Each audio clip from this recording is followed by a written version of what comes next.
From the official source, we know that Yanfei is half Illuminated Beast. But there are many things in the game that gives us more detail about Yanfei. Here are 5 things that you may not know about Yanfei, and at the end of this video, one extra thing that I found particularly funny from Yanfei's story.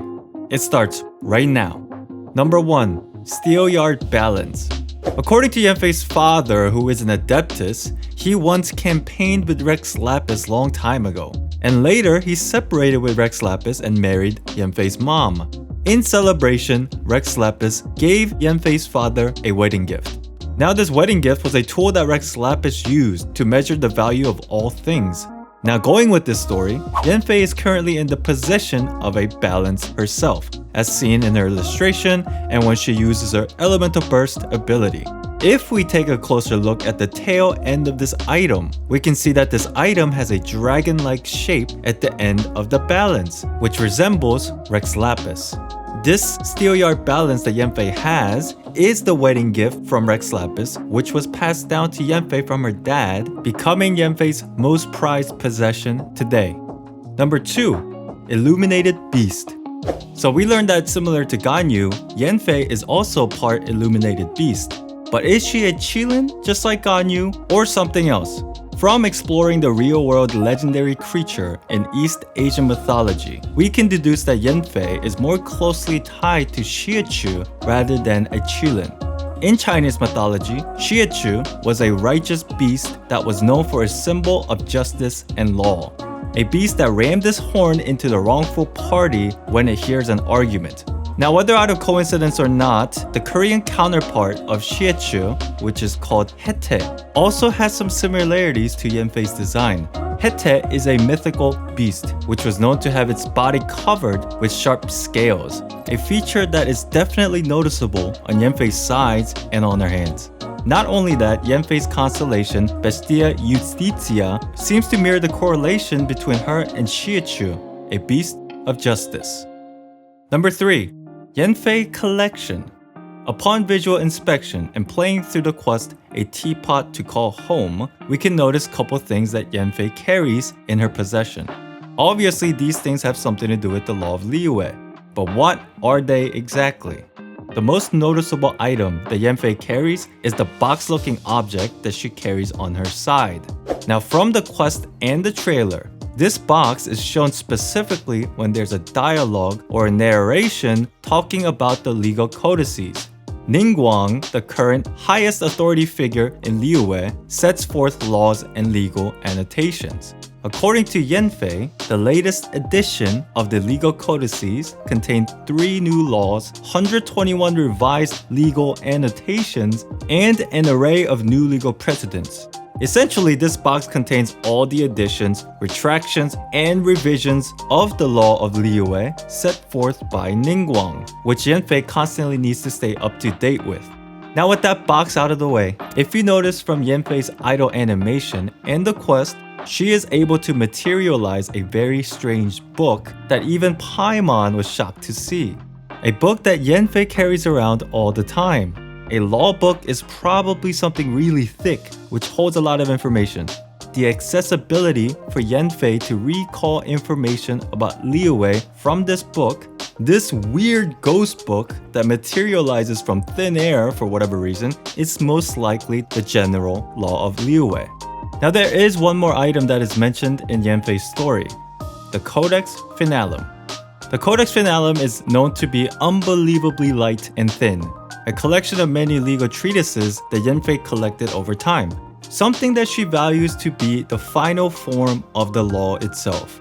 Unfortunately, at the current moment, I was unable to find a visual representation of this item through official sources. It does sound rather important and interesting though. Hopefully we get more information as we progress through the story. Number 4. Court of Fontaine. Yanfei and the region of Fontaine has some commonalities: justice and law. Although there's not much information about Fontaine currently in the game, there are a couple foreshadowing of possible events that may unfold in the future in Fontaine within the story of Yanfei. She tells the traveler in the quest while giving out her business card. I've been looking into the laws of other nations as well. If you should ever bump into any trouble with the law, come find me directly.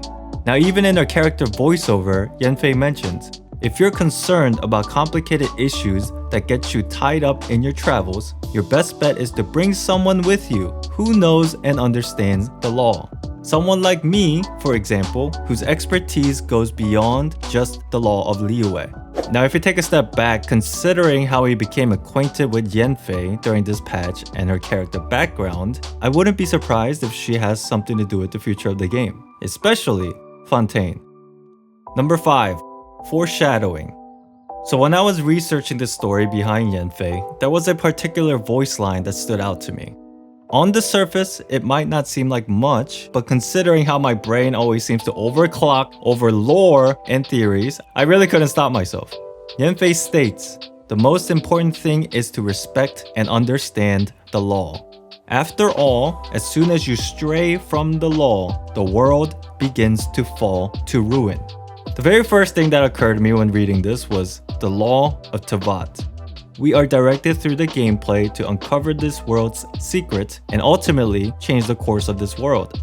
And when humans stray from the law set by the gods, the world begins to fall to ruin. Now there is another interesting point from Yanfei's story. She once tried to find out the value of her vision by placing it on her Steelyard Balance. And no matter how much morale or money she placed on the balance, it would not even out. Only after placing her box of legal codices, which was full of legal notations, the balance became even. The value of visions is the same as the box full of legal codices. Visions have rules and laws set forth by the divinity. Now obviously, even to this day, we don't know what the rules and the laws are pertaining to visions, but I'm pretty sure we'll get to find out as the story progresses. So there you have it, 5 interesting things about Yanfei and her story.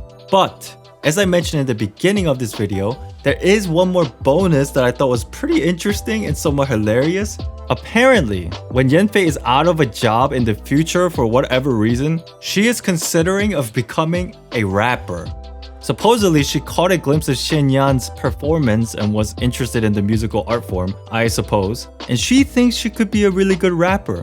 What do you think? Do you think Yanfei has what it takes to become the #1 rapper in all of Genshin Impact? Possibly even becoming a featuring act alongside Barbara, our idol? Let me know in the comments, and also let me know if you knew of the things that I mentioned in this video. If you enjoyed this video, consider subscribing, smash that like, and make sure to check out my other videos on this channel. Thank you for watching, and I'll see you next time.